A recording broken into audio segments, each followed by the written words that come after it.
Hi, I'm Susan Peterson, and you are listening to Started from the Bottom, an entrepreneur-focused podcast on getting started. Here you will find all the mindset tools and resources you need to just get started. Welcome to my Ask podcast segment, where I will be inviting professionals and people with unique perspective to answer all of your questions. Lisa Richards is a master esthetician. I met her 7 years ago at the gym, and I've been seeing her personally and letting her be the boss of my skin ever since. I also have interviewed her on her entrepreneurial journey up until now. So if you haven't listened to that episode, make sure and listen to that after this. I asked the Started from the Bottom community what questions they have for Lisa on skincare, treatments, myths, systems, all of it. She's answered all of your questions regarding those and some of the most effective skin practices and more. In this episode, you are going to learn the best thing you can do for your skin. Probably not what you think.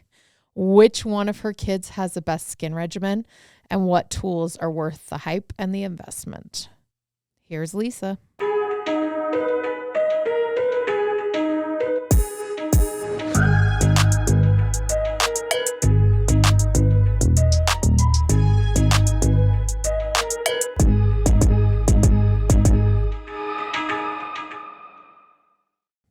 Hi, Lisa. Hey. Welcome to Ask.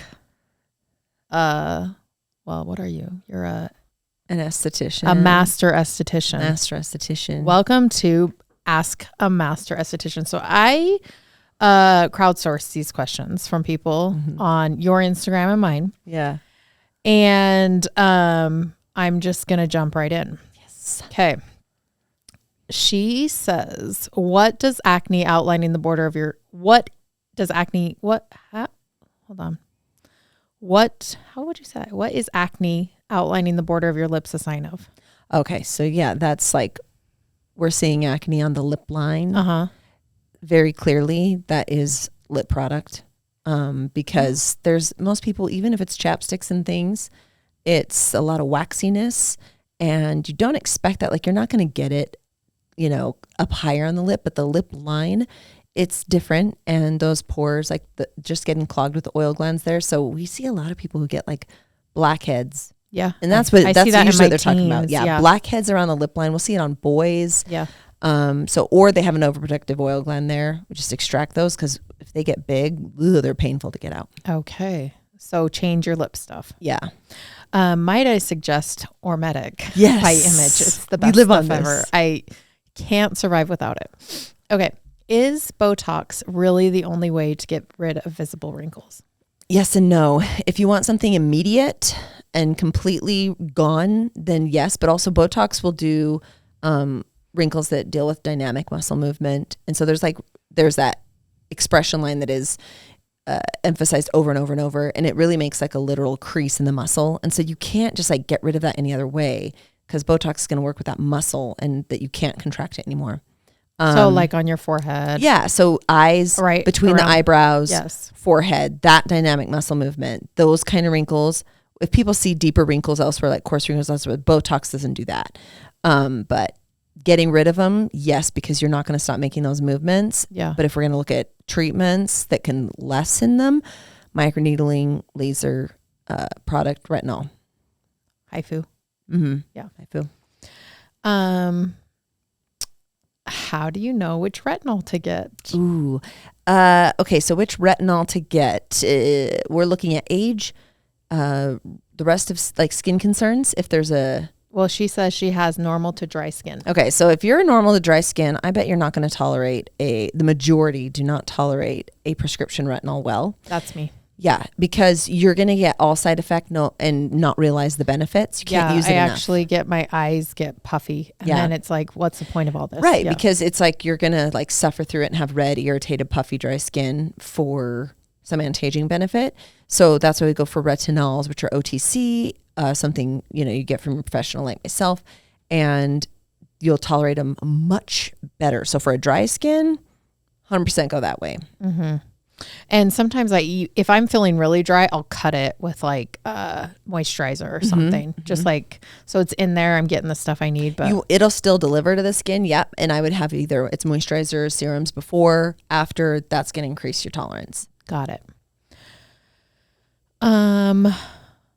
If I can only go 2 times a year to the spa, what treatment should I focus on?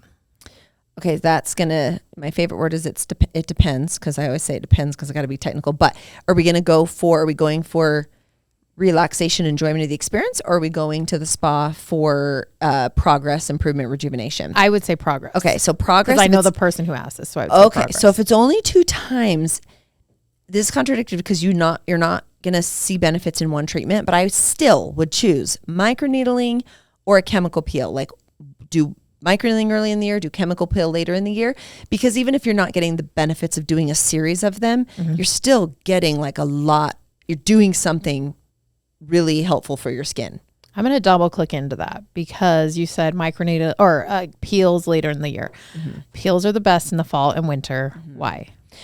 Because photosensitivity, because unlike the other treatments, you are resurfacing. You want to bring those young, fresh cells into a time of year when we have way more sun exposure, when you're going to be out more, things like that. And it's also helpful when your temperature goes down, because I wouldn't do a peel on someone, even if our temperature, even if they say they're going to stay out of the sun when it's warm, because that warmth could bring sensitivity and hyperpigmentation for some people. So we got to wait for the right months.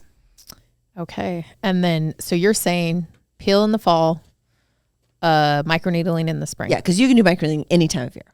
So easy in the spring. I'm going to caveat this with, I cannot do microneedling. You're a rare exception, though. I know. So what would you do for me in the spring? Laser. Okay. How do you remove skin tags? Oh, it's the best thing. We have a machine therapy where it's via electrodesiccation. Basically, we've got a little probe, and all we have to do is touch that probe to the skin tag or other abnormality, and it dehydrates it and just shrivels it up so it'll fall off. So you don't have to cut, you don't have to suture, you don't have to, cheapest, easiest way, we just shrivel it up. It smells a little bit, but that's a little burnt flesh. Yeah, it's fine. I mean, the benefits way outweigh it. I had a client once brought her husband in for skin tags around his neck, and after she told me that their love life improved 30%.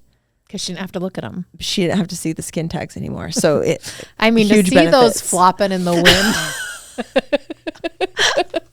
There's solutions, people. Yes, solutions. How do you improve your skin texture? Skin texture. The easy answer is exfoliation. Anyone will tell you that. But truthfully, in a skin nerdy way, skin texture is the sign of other things. So hydration levels. So I say simple answer is equal matched hydration. So we'll say like moisturizer, things like that. And exfoliation. You can't just do one or the other and improve texture. Okay, so let's go into each of those. Hydration, you don't mean drink more water.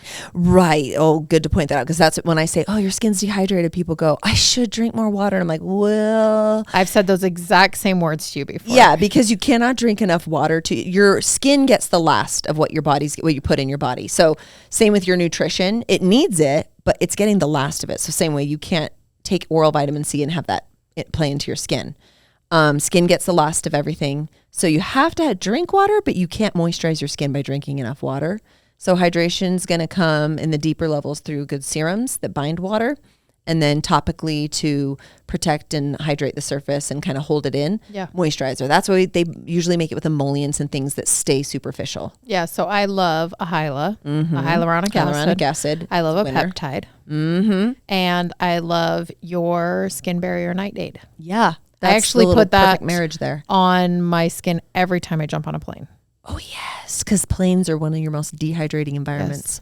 And then sometimes I'll do this, and you're not going to love this, but I don't care. Lisa loves when I start. I know. When you start that way, I'm like, I do, what is it? It's that Vaseline stuff that Aquaphor? Yeah, I do Aquaphor on top of that sometimes. A dermatologist wouldn't hate that. I'm just like, you don't need that if you barrier aid night, because I'm like, barrier aid night superior. When Lisa says I'm not gonna hate that, that means fine, you can do it. I do it on top of the barrier. Okay, it's like okay, and then let's talk about exfoliating.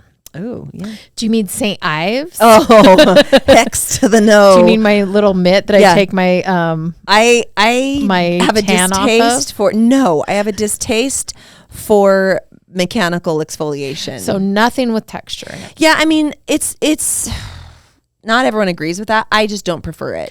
I think they're I've used some stuff where it has like a really soft bead, like where I don't mind that. But you're talking about an AHA, a BH. What are they? Yeah, AHA? there's AHAs and BHAs. So I just say hydroxy acid to couple them all together. Enzymes are fantastic too. So we just do more and we do better with those methods. Yes. Most people, because someone asked me today on Instagram, is it enough if I just take a washcloth and gently rotate it in circles? Do you remember for a that while? when that was mine? Well, that was your sister when it was everything both of started. Ours, but I let her say it was hers. Oh, okay. Because when I said, how do you exfoliate? And she was like, a washcloth. And my jaw just dropped. And I was like, oh, okay. Because you have more potential problem, little benefit. So yes, you're removing cells, but we could do it so much better. And the skin via AHAs and enzymes looks way more refined and is not disrupted. Yeah, you're not disrupting it though. Because there's what you're seeing on the surface, there's more happening beneath the surface of how you're facilitating like healthy cell function, all that. Like all of that plays into your skin looking great. Okay. Oh, Bernice from South Africa thinks you're amazing. Bernice is awesome. She's awesome. Okay. I need help with melasma. Other than prescription creams from a derma, what should I do or buy? Okay, so there's a lot. You don't have to do prescriptions for melasma or any form of discoloration. Some people feel like the only thing, and this is by prescription, that will work for them is hydroquinone. The problem with that, the reason why they think it is powerful, but the reason why they think nothing else works is because they go on it. And then when they go off of it, it comes back. That's not because nothing else works. It's because it has a strong rebound effect. So the minute you go off, boom, your pigment just comes back. And then they're like, see, nothing else works. And you're like, no. So slow and steady wins the race. It's not addressing the it problem. Hits it hard, but it's like hitting it with a hammer. When we could deal with this differently, and my approach with skin in all of these type of conditions are slow and steady wins the race because we're building skin. If you just think you're going to come at it like... And melasma specifically, that's like hormonally kind of induced pigment, splotchiness and characterization, but you can't do most laser treatments on it. Our laser you can, but that's super unique. But you can't do photofacials. You can't do any of those things because it hates heat and it will trigger with heat. So it could be from sun, it could be from heat, it could be from birth control, it could be from all these things and exacerbated by all the above. Okay, so the answer, you should have a retinol, and we have one that's combined with pigment brightening agents, but you have to have what's called a brightener, an inhibitor. So it inhibits this enzyme that wants to kick up and act and activate more melanin production. So you have to have a defense. So you're not just like trying to cover your leaky faucet. We got to turn off the faucet first. So we need that in the home care at your baseline, and then you could consider treatments and stuff. So yeah, I'm not for a prescription only route there. Okay. Which one of your kids listens to your skin advice the best and has the best skin? Who wrote this? I would guess if it was my kid, London wrote that. London wrote this 100%. But she's not the best at it. She's not. No, because she takes all the product. London, should we talk about your sunscreen use? Right. So that's the problem. Or lack thereof. Lack thereof. So she's not good at it. And then, so she continues to come. Like if she was a client, I'd be like, girl, I can't help you anymore. Because she doesn't listen, because she said, it's like, oh my gosh, my skin's so dry. I'm like, remember that thing that I told you the sun did called lipid peroxidation? Well, you didn't listen to me, yeah. So she gets all these issues because she's not listening, and then thinks she can repair them. Like when people think they can outsmart the system, you can't. Yes. So it's not her because of her sun exposure. For some context, London is a freshman in college. Yes. And she really wants to be tan. Yeah. It's like number naturally one. Has an olive, deeper toned skin, but doesn't see, like many people do, how dark she truly is. Yes. And thinks tanner. So we've had this discussion on like tanner. She always says, she goes, tanner is hotter. And I'm like, I don't disagree, but yeah, I think you can achieve the same. I'm all for the tanning drops. We love our tanner, Yeah. playing with our mitts, all that great. Yeah. But like, no, she's going to learn the hard way. Okay. So London, it's not you. Mm-mm. This is probably Rafe. I mean, Rafe doesn't have to do anything. He's too young. It's Roman because he's doing what I ask. Oh, as simple Roman. As it is. Plus, he did that video with you. Yes. She asks, what can I do for my drapey neck? Oh, a drapey or even a crepey neck, we'll say. Neck is very unique and different. Sunscreen's top of the list because that's where most people do not, even if they wear sunscreen on their face, they're not thinking about their neck, and your neck is exposed year round and it needs it. So this neck is getting all that exposure and very little care. So we want to treat our neck as we're treating our face. We cleanse it. We don't exfoliate it because it doesn't renew its skin cells as fast. It does not have as many oil glands.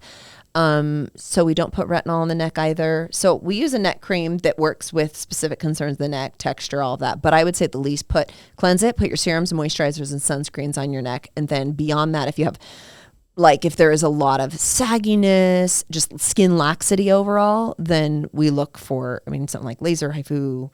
You've got to do collagen stimulation and just rejuvenation there. Yeah, I do all of the above. Yeah. What age should I start a regimen for my kids? There's not a hard line age because we'll have people say my 9-year-old's getting bumps, and I'm like, 9. And then other people, their kids sailing till they're like 16. So, their skin has a built-in balance up to a certain point. Then when the hormones kick in, that's when we have to counter some problematic processes that are, it's genetic, it's hormonal, but it's giving them trouble. But if they're fine, they're just cleansing easily. So gentle cleansing, sunscreen. I know we're going to say it all the time, but it's the truth. If they wear sunscreen, so I sunscreen my kids, my youngest are so good at that. That's going to save them for a long time. Yeah. We could go into, if you're not sunscreening your kids, like your rate of cancer is so much higher than doing it as an adult. Yeah. Anyways, so once you're seeing some kind of, like, if there's some kids are getting eczema or whatever, then we can bring in some kind of single product intervention. But if then whatever age they're starting to get some kind of breakout, let's jump in, because it doesn't mean, we're going to the dermatologist and they're getting antibiotics and they're getting, like, the point is let's deal with it before it's severe. So whether that's at 9 years old and people are hitting puberty younger, or if it's at 16 years old or whatever. So as long as they're kind of sustained, they naturally hold their moisture better, all of that. They don't have to do a full-on regimen. So if you live in a dry climate, little lotion on the face, things like that. But once we're seeing problems, let's make a little regimen. I just want my kids to get in the habit of cleansing. I feel like that's the hardest habit to get in, is like a morning and a night cleanse. Yeah, that's the teens. At least 90% we see them, they don't realize to cleanse twice a day. They're like, what? Yeah. They just think it's just in the shower. Yeah. So they don't cleanse. She asks, I was recently diagnosed with Rosacea? Rosacea, thank you. And now it's under control. Do you have recommendations for masks and anti-aging products that I can use? Yeah, actually, rosacea, there's a lot you can do. And rosacea is a condition you'll do better with exfoliation. Like hydroxy acids, it benefits better. Like azelaic acid is prescription. It's like prescribed for rosacea. Helps with redness. But we like that better than the abrasives will bother the heck out of it. So rosacea is an inflammatory disorder, all vascular. So sunscreen's the top of the list because it's an inflammatory disorder. And then we... sometimes moisture retention, like the barrier is disrupted with that. And anything, it's also, besides the products, knowing the triggers. So we have to pull back on anything that flares the skin with a lot of blood, like blood flow. So whether that's spicy food, stress, heat, just curb that. And products that you can participate in, like all the anti-aging products, even actually retinol has a lot of benefit for even rosacea. There's no cure for it, so it's management. Okay, so Abby, our sound engineer and overall badass, actually in my phone, she's Abby Badass Orchard. So she says, if I'm having constant hormonal breakouts, what can I do? So much more tricky for females. And those are commonly typified by that lower jawline chin breakout area. So aside from, I'll tell you on products, but aside from that, I would tell you, do not go on birth control. And that counters what most people say. They go on it for breakouts. 30% of the time it makes it worse. 30% makes it better. 30% does nothing. But birth control leads to a whole other hormonal chaos thing. It does not balance hormones. It stops you from making hormones. So that's problematic for the long term. So I don't like when they have young people go on birth control for the breakout, because it's not actually fixing the problem. Well, you're just dosing them with more estrogen. So you're just counteracting, it's a hormone dosing. It's not really like, I'm balancing the body. You're not. Okay, but one drug, if we go the drug route that I do think is helpful, is spironolactone, because that is an androgen blocker. Doesn't mean it's going to change like, oh, it drops all the testosterone in your skin. It's not doing that, or in your body. It's not doing that. It works with free testosterone enzymatic binding on the surface of the skin. We all have free testosterone. So it helps block a reaction that normal topicals don't. So spironolactone, if you try it, it's either going to help or it's not. So you'll notice it's not like, oh, I'm going to try it for 6 more months. Nope, it's either going to help or it's not. It's immediate. It's like, yeah, but give it a month or 2. Okay. So spironolactone, as far as drugs go, you just can't get pregnant on that. Other than that, no real side effect. The other side is the first thing I look at, aside from basics of cleansing, moisturizing, sunscreen, your huge factors are going to be your exfoliant.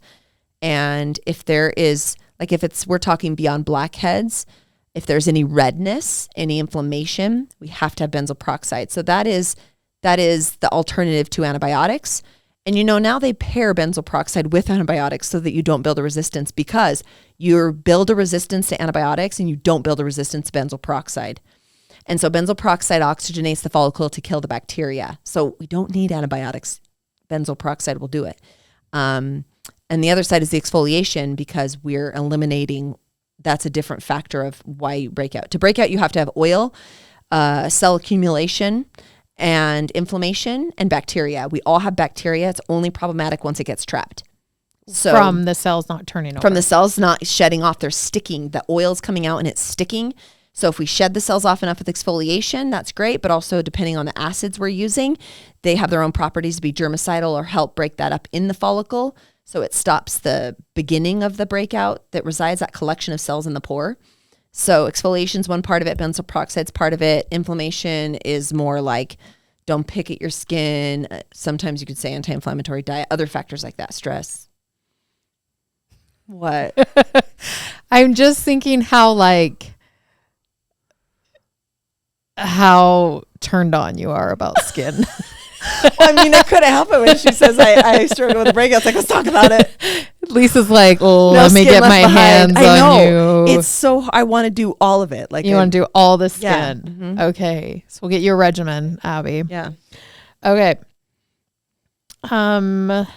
She says, I have dry skin. My skin is never adjusted to the Mountain West. What can I do? Oh yeah. That's so hard. But if you come to, nowhere's drier than here. I've never experienced anywhere drier than here. It's not true. Like, I thought, not even Arizona, anywhere. Okay. So it's that high dry. Mm-hmm. Yeah. And high winter's the worst. So we have such low humidity. So the difference is when you're in like a humidity, it's more static. So what you experience here, and we have to change the products for that, is we are losing moisture all day. So like if I'm in humidity, I'm on vacation and I look at my face at the end of the night, you don't look crepey.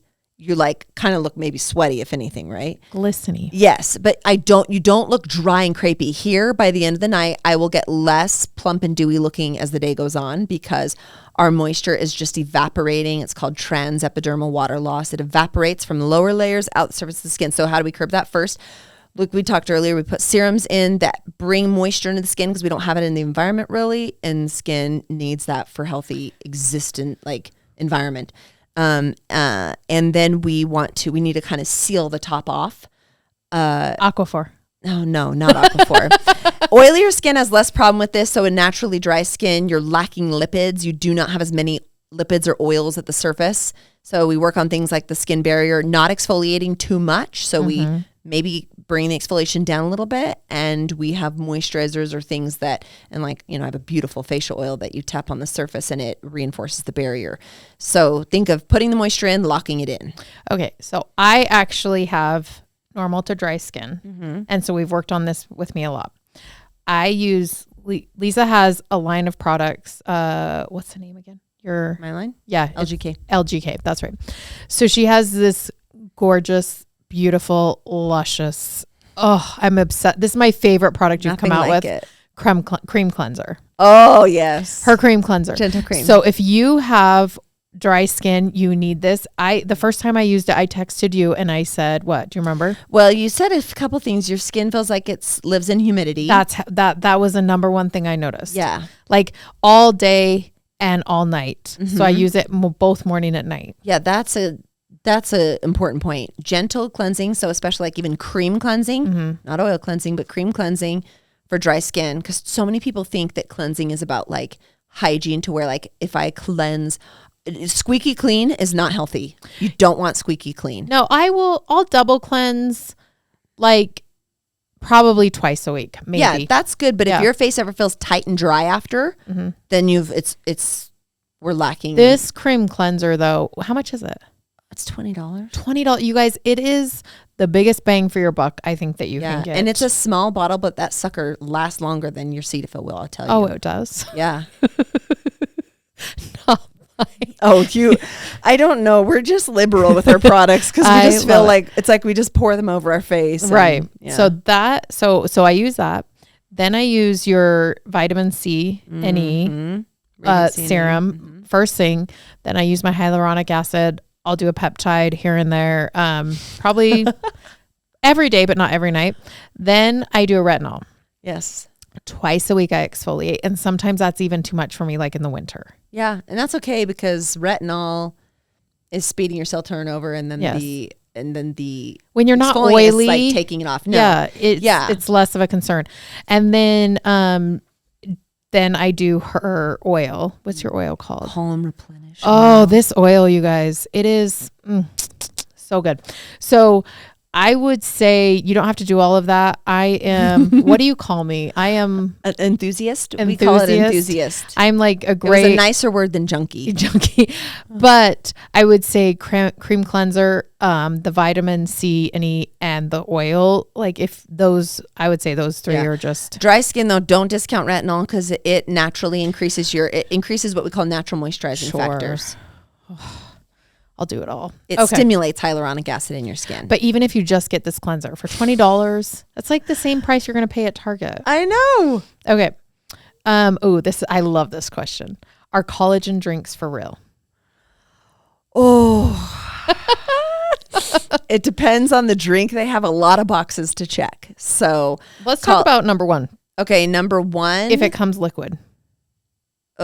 Yeah, it could though. It could. That's not the worst, but coming liquid is a little problematic because basically you've already made the chemical reaction happen, and the longer it's residing after it's like quote unquote active, the more it can break down. So you're telling me the rock star that says it has collagen in it. Oh, it's all, I mean, this is all marketing. That's just like, hey, we heard collagen's the buzzword. People who don't know better are going to buy it and be like, sweet collagen, young skin. It's like, that isn't getting anywhere. The number one term is bioavailable. Oh. That means, does your skin know what to, like, does it know what to do with it? Does your body know what to do with it? Does your body know what to do with it? Because you can put whatever you want. If it's like, what's this? I don't know where it goes. Well, it's the same thing as vitamin D. People don't know that you have to have vitamin D in a liquid. Yeah. If you take it in a pill form, you're not getting any, it's not touching. I do drops. Yeah, you have to do drops under your skin, under your tongue. Yeah. So it's the same thing with collagen, is like it matters how, like, the form that it comes in. Mm-hmm. And then also the ingredient makeup. Collagen, so the same with a collagen cream and a collagen drink. It's a huge molecule, so it has to be broken down. So that word with the collagen drinks would be, it's hydrolyzed, because you can't, otherwise it gets lost in the digestive tract. So that's where your body's not going to do anything with it, because it's a big old thing and it can't digest it. So it has to be broken down.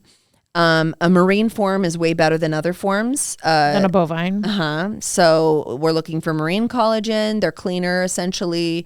And the other thing is like what ingredients, that tells me a lot, is like what is or is not in it. So something like even vital proteins, that's just protein.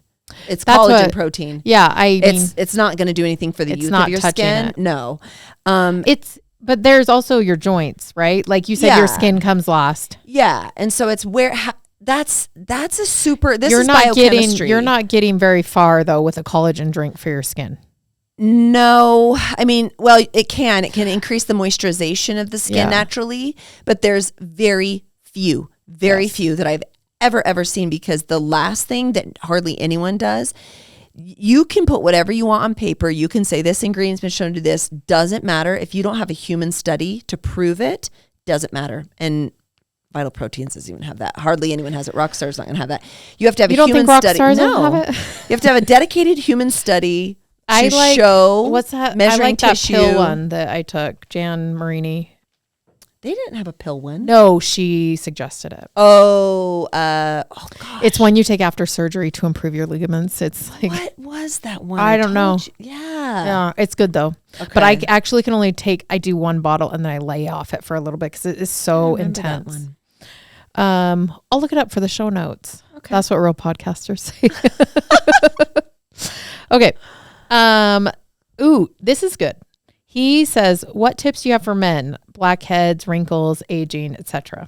Let me tell you, men already have it easier. They really do. Can we talk about that? Yeah. Well, number one, in society, they're not judged the same, but let me tell you why. Because the faces as they age get more masculine. Awesome for men, not awesome for females. So we masculinize as we age as well. Our features do. So that's not great. But men, we appreciate and like, they look rugged, they look this. The other thing that genetically it doesn't happen with them, they do not go through a hormonal crisis. Meaning women go through menopause. Around that time, you have a dramatic loss of estrogen, which has a dramatic decrease in skin volume, which is so aging to the skin. So even if women have done it all right, just by hormones and just by loss of estrogen, it's like a deflated balloon. And it's like, oh, awesome. Men don't have any kind of they produce hormonal crisis like this. Yeah. I would say, can you imagine what would happen to the men in the world if we like zap their testosterone by like 50% overnight? Guess what? They would lose their mind. The hormone crisis would be solved. Yes, because we can't stand for that, yes. You know? Yes. And so, yeah, so even though that's just women naturally go through more that are aging, and men, even if they have not taken such good care of their skin, the other side is early hormones. Men go through one big hormonal change in life called puberty. Women have a hormonal roller coaster the rest of their life called puberty, monthly cycles, pregnancy, during pregnancy, after pregnancy, premenopause, perimenopause. Like you're never free from it, and it's not like their fault. Yeah. You know, like it's just all these things happening to them. And then you have also women with like PCOS, endometriosis, other things that are like Hashimoto's that are so hard and just happening, but men aren't experiencing these things. So, I mean, playing into their skin. Can you tell I care? Okay, so I didn't answer the men's skincare. I just want to clarify that this is not a man-hating podcast. No, for sure. I was actually looking at Christian, and his jaw has become more snatched because he used to have a baby face. Yeah. And it's just because he's aging. Yeah. Yeah. Yeah. And like their eye wrinkles were like, yes. Oh, look at you, sweet. I know. And also I would just piggyback off that in business. Mm-hmm. If a man has some gray hair and some wrinkles, he's considered wise. Seasoned. But girls become less relevant the older they look. And there's actually been studies done on this. Oh, yes. And I think it's similar to like those studies that have been done on children that like if they smell better and they're clean and they look better, then they get better treatment in the classroom. Yeah. And I think it's something similar around there too. Like, well, it's the whole thing. I've read in a hormonal book regarding these kind of changes with women that they become, in this case, it said like sexually invisible, but women become less visible the older they appear. Yeah. So, okay, back to men health. So what a man, because because also this is not definitely a man hating podcast. I love when men express interest in taking care of their skin because I am not a female exclusive esthetician. That concept is ridiculous anyways. Like I always say, if you have skin, you should be treating it. So we treat all skin, young, old, male, female, everything, you know, so we're here for all skin. So I love when men do it. So the bright side for them, it's simpler. Their skin responds well. It doesn't have as much volatility. So basic things work really well. At the baseline, cleanse and sunscreen, and they have usually more oil. That's very general, but they have more oil. So guess what? Moisturizer doesn't mean thick, sticky cream. Like we can do very light moisturizer, beautiful stuff like that. But we take men as far as they're interested. And that has really changed in the last, every year goes on, but in the last 5 to 10 years, way more men are interested and it's more just socially acceptable. It's almost like a status thing that when men, they're like, their game is on with their skin, when they can take care of their skin, that becomes like a sign of just like their ability to do that, their time, their money, whatever. And so it's just a higher way. Like we could call it self-care, but higher way of living, total health, everything. So when men want to do more, I think men should be on retinol. Like they absolutely should. They need to be exfoliating. They will do, most men actually like a little bit of scrub. Some just do. So I like a scrub. Yeah, they like to just feel, I love that grittiness. So we do like a scrub mixed with some hydroxy acid or something like that. So we've got something for everyone, but we want to meet the need of how they enjoy doing it. And then they can do all the same anti-aging, whether that's, the skincare from packaging to function is not gender exclusive. So we're going into whether that they want to do growth factors, peptides, whatever, serums.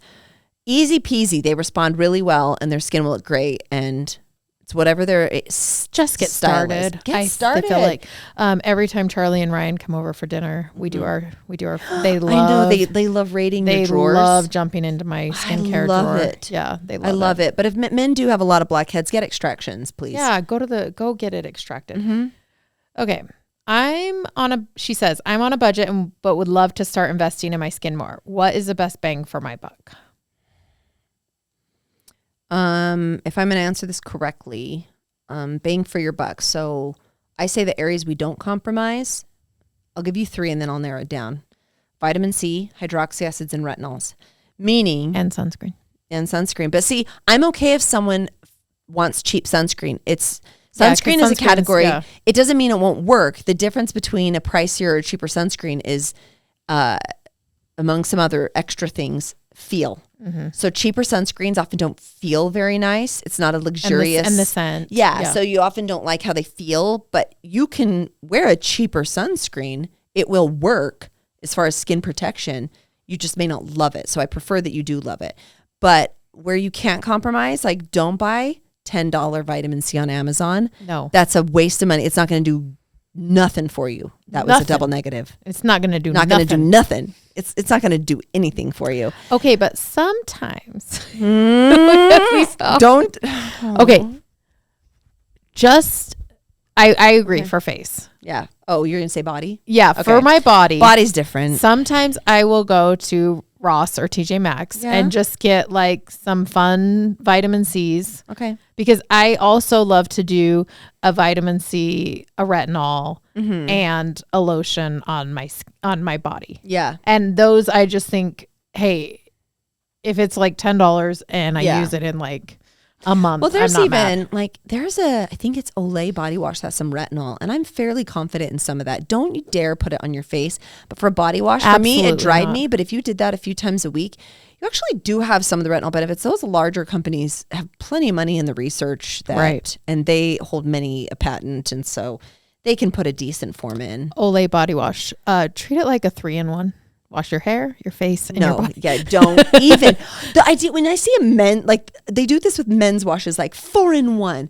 Hair, body, face, whatever. Ass. Wash it I'm twice. Like, how is it sufficiently doing all of the above? Well, you know what is wild? I saw a 5-in-1 that you could also put in your dishwasher. Oh, just kidding. I believe it. Yeah, use Dawn soap. That'll be some TikTok video. Someone will say that works. Okay. Ooh, I love this one. She says, can I do a microneedling and a peel at the same time? Oh, I don't know if you know, I'm so against that. I know you are. I'm so against that. And so many estheticians are all for it. It is contrary to my approach to skin. Because I can finish this. I don't listen to a lot of what Lisa says, but I can finish this sentence for you. Okay. I'm interested. Because it compromises the juiciness, the fullness. What do we call that? That's the volume. The volume. The dermis. It compromises the volume and the dermis of your skin. So it totally does exactly the opposite of what you want it to do. Well, yeah, it's more is not more. And this is like so opposite. Like that's not skin health in my mind, because the basic factor here is when you microneedle, so they do microneedling first and then a peel. Yep. I would potentially do the reverse on someone, but I would never put a peel on after, because when you microneedle, you're literally making these little micro channels in the skin with the needles. Wounds, yeah. But there's these new channels, and we are putting a solution on that you have to be very specific about your solution as well, because it's what can safely go into the skin at this lower, deeper level and what can work there. You put a peel on that, it's going to go in your microchannels. Those don't close up immediately. That can take 6 to 12 hours. Those peels aren't formulated to start in the dermis, and there's also no reason why a peel should go to the dermis. Right, because when you peel the top layer of your skin off. It's from the top down. So the idea of like, and then all you're doing is skin wounding, and all wounding is not progress. Wounding is scarring. Yeah, well, and that's the thing. There's positive inflammation's a two-edged sword. It's you have the side of this, it's stimulating the skin to heal, and you have the side of inflammaging, meaning it releases enzymes that age the skin. So just kicking your skin's butt and like I'm gonna just slap you, like the harder it is, the redder I am, the puffier I am. No, your skin's suffering and you'll be punished for it. Your skin will punish you. Okay. Last question. All right. Retinol, exfoliating, sunscreen. Pick one. Oh, that's the rudest. Okay. Only one. You're not going to like this. I have to say sunscreen because none of the above matter without it. I agree. You cannot have any progress without it. If you burn your skin, you're toast. Yeah, none of it. Nothing else matters. Okay, wait. Well, one more question. Okay. Can we talk? So many people have asked me about I have an LED light that I got from Lisa. Mm-hmm. So many people have asked me about it. It is the fountain of youth. We've talked about this so many times. Give us real quick benefits, like just some quick and dirty benefits of LED. LED. So the one we love is a Saluma. Saluma. It's got a blue, a red, and a near infrared. An near infrared, yeah. And biggest thing is you have plenty of literature and studies to back up this specific, like people like to throw out the word calibration, like they're going to talk so specific you won't get it. But literally calibration in LED is a math equation. So it's about your energy, your dosage, which is time, and then your wavelength. So most people can get the wavelength in the right parameters. Okay, let's just skip over that because no one's going to care about that. Your juicy things. Good job. Yeah, I know. Good your job. Juicy things that the number one sought after thing for LED that it truly will do is enhance or stimulate collagen production. Yes. And lights throw people off because they're like, wait, I'm not feeling anything. Like they think they should feel like a laser or something. And they think because they're not feeling anything, this is proven photobiomodulation. It is changing how the skin. Modulation. Oh my God. You made that word up. No, I didn't. It's in all the literature. Photobiomodulation. Look at it. Anyways, I did not. It's changing. I know you didn't, but it's just such a ridiculous word. Okay, cool. Photobiomodulation. Okay, so it is going to, because of where specifically the red, the wavelength they penetrate to the dermal tissue, you're going to stimulate collagen production. So these lights, let me just say, you're going to take light energy and you're going to transfer it into cell energy. Those are the photons are going to do that. And they are supplying the skin with more ATP. We know that's energy. The cells lose that as we age. So you basically have just made your skin all youthful. Like you made your cells like a dose of youthfulness. Yes. Like by putting ATP in those cells, and then it triggers them for certain processes based on the wavelength. Blue light is for acne because it works more superficially to eradicate the bacteria. So that's why it's helpful for acne. Reduces inflammation. Infrared is a lot for aches, pains. The red, though, also works for wound healing, like via some of the collagen production, but really helpful with connective tissue, improving wound healing, somewhat circulation. But those are like real things that we see, and it makes such a difference. But it has to be regular enough. When we do it in the spa, like if someone doesn't own a home device, still really beneficial and massively beneficial right after their treatments. It enhances everything we're doing in the treatment. Yeah, I mean, I have one at my house. You have one at your house. I do it every day. Yeah. And the weirdest stuff I've noticed, like I feel like my eyesight is improved. And then you actually really did have eyesight improvement. You had your prescription improved. Yeah. And you just after turned 7 years. You just turned 40. I this turned never 40. Happened. Yeah. Even the optometrist was kind of confused because I had the same prescription for 7 years. And he's like, I'm not sure. How about your prescription? your eyesight improved? And I was like, oh, it's these LED lights. And he just thought I was wooey. He had no idea. He was like, okay, lady, you're using some light. Like he should know because this is yeah. real. And I was like, there's data on this. Conducting an experiment for him. Right. You're welcome. I feel like my hair has grown back in because I lost a lot of my hair with my trauma. It's used for hair growth. Yes. My skin texture, amazing. Because that's doing it from the inside out. I told you about my weird mosquito thing. Oh, yeah. Which was so weird. But I went camping this summer, got tons of mosquito bites. None of them ever inflamed. Yeah, it takes the inflammation out. Yes, which was so wild. My knees, my joints, everything feels better. My C-section scar, which is, by the way, 13 years old now, has started to soften, which again, never happens. So it's just been benefit after benefit after benefit. The hardest part about it is committing to laying under it for 30 minutes. Yeah, because this one's specifically a 30-minute dose. And you don't do more than that because that's too much. But that is actually the hardest part. But other than that, it's just, I got it. I called Lisa. I said, I feel like we found the fountain of youth. Yeah. This is incredible. Yeah. And I just listened to a podcast and end up falling asleep. I do a 30-minute session on my face and I'm like, jeez Louise, my skin. Yeah, it is amazing. I can fall asleep under it, but don't do it at night, only in the morning. It's better in the morning because you're just light your stimulation. Circadian rhythm. Yeah, you don't want light stimulation. Yeah. Okay, Lisa, thank you so much. This is our first Aska. You popped our Aska cherry. It was a pleasure. In a non-inflammation way. Thank you. Non-inflammatory way.